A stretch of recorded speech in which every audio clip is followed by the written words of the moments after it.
And when we get around gloom and doom and people that are, that always feel like a victim and always feel like this, that's a hard. And then I know this, that there are victims, okay?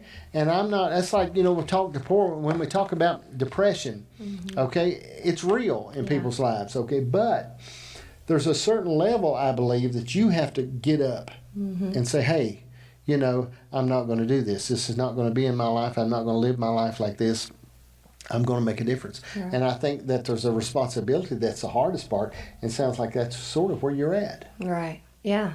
Yeah. Being responsible. Yeah. That's a tough thing, man. Yeah. I don't, I said before, if Mom and Dad would have let me just come back home, I would have been just fine. I'd have been in by 9 o'clock. You know what I mean? No loud music. Right. But I wouldn't have to be responsible any longer. Right. And when we talk about going through, what was the point you got to? What was the breaking point?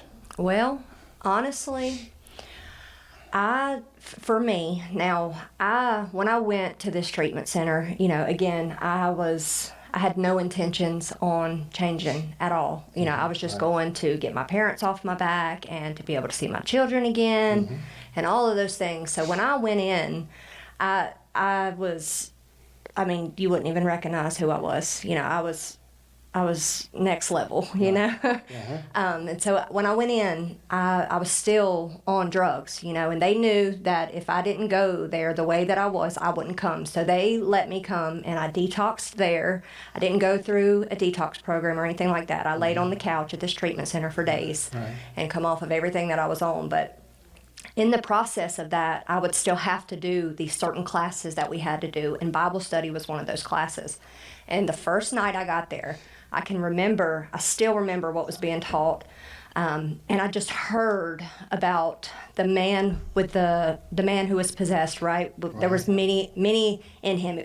They called him Legion, right? So I remember just hearing that and reflecting on where I was in my life, and for some reason that I just got up. Like you said, I got tired, and so I got up and I would, get super excited about the Bible studies. And, Brian was actually the one that was teaching the Bible studies. And so, he would teach these classes, and it was the first time that I could understand what was being taught, and it was one of those things where, in addiction, you're so dirty, you're so ashamed, you're so full of guilt, you're so all of those things. But when you understand and learn that Jesus loves you, no matter what you have in your closet, no matter how many skeletons are there, no matter what you've done,